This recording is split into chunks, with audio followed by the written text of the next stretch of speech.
Hi, I'm Shamara, and I have been the owner of the Rock Crystal Shop, first at markets and then as shops.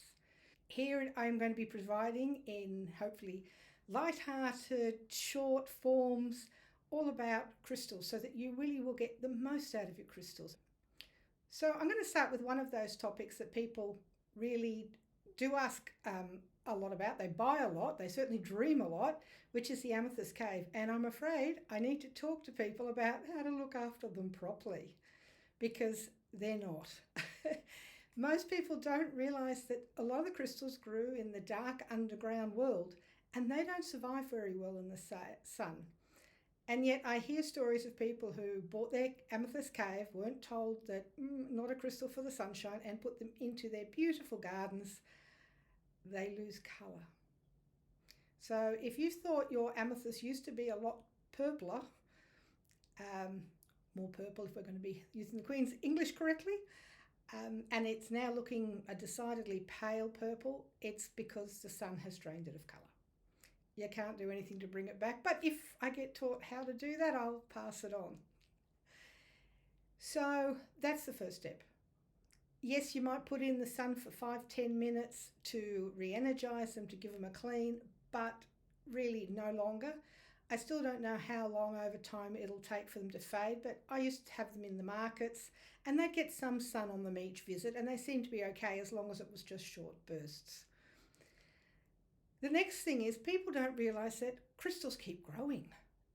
And so people buy these lovely amethyst caves, or this can be applied to really any crystal cluster, and the dirt accumulates and the dirt accumulates and the dirt accumulates. Now, if you're a good little cleaner and you've been regularly taking them out to give them a full moon ceremony or put them in the sun and you wash them as part of that, well done. But caves are often quite heavy and people don't think about the fact that they're gathering dust. And what happens is if you don't clean the dust and the crystal is continuing to grow without you knowing it grows over the dust and the dust becomes a permanent fixture of your crystal.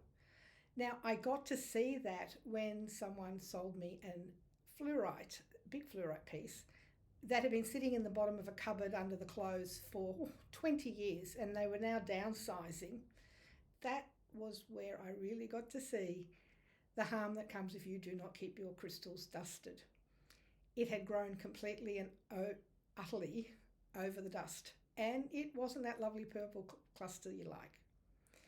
So while someone very beautifully bought it, dust and all, because I just couldn't clean any of the old dust out, but someone knew that it was their piece and didn't mind, it's time for me to say, let's not do it to your amethyst caves or to your big clusters or even your small clusters.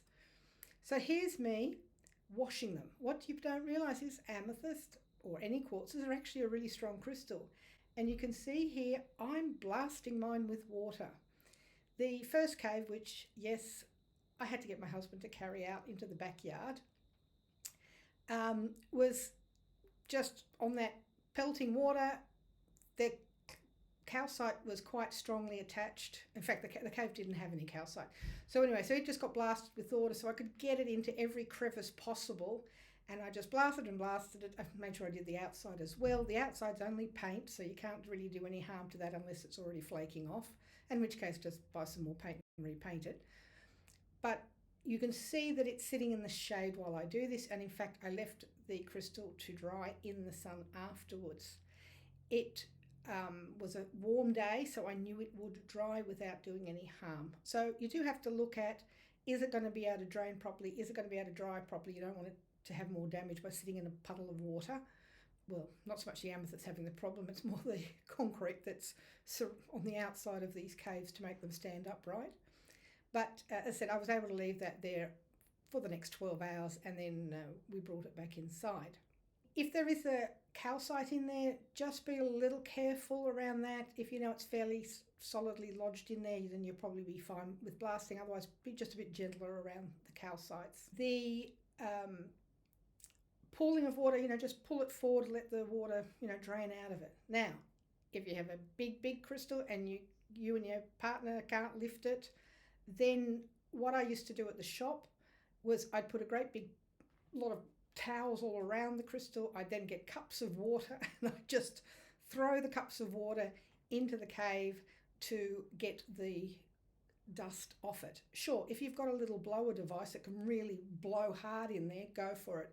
I used to say to people, use a little paintbrush, but to be honest, I was always finding that I tended to be knocking the point. So I didn't like using a paintbrush to try and dust it, and still the dust could get quite deep in the crevices. So I still prefer water overall. The calcites will love water. There's something that grew in the water. In fact, the whole cave, when they find a cave and they pop it open to check what it looks like inside and if it's worth extraction, there actually water pools out of it. So while, because of earthquakes, there tends to be little cracks that develop in the cave, then water collects, and then that's why the calcite grows. Because calcite's not particularly good at connecting to amethyst, often when they move the cave, the calcite will actually then drop off. But, I saw them opening some caves on our trip to Brazil, and, you just watch the water whooshing out. So the amethyst has been very happy in water for millennia, so don't worry about it. This is a piece that would have been part of a really huge cave that mustn't have been in good condition when they got it out. So this is just a really big flat piece. Very hard to get these very big flat pieces. It's one of my first crystals I bought. I'm very strongly guided to buy it, and it was not to be sold to anyone else. So this has been with me for 20 years. And so she has been kept pretty good. Unfortunately, sometimes when I get really stressed, I tend to neglect things. And so she has got a little bit of dust that I can see has ended up under some amethyst. That's why she's not quite as shiny as she used to be. But now that I'm in a better position, of course, I am washing. And again, you can see me just using the hose on a strong setting.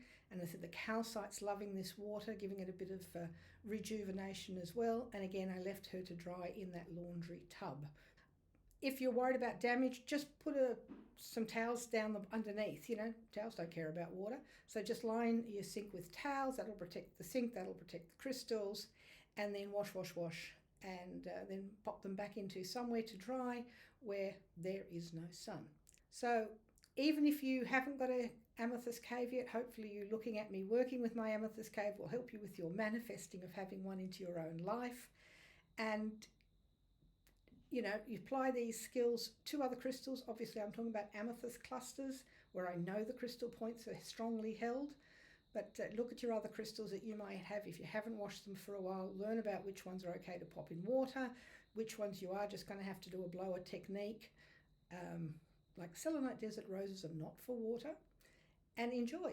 I hope this helped, and there'll be more information, more insights, more did you knows coming on this channel.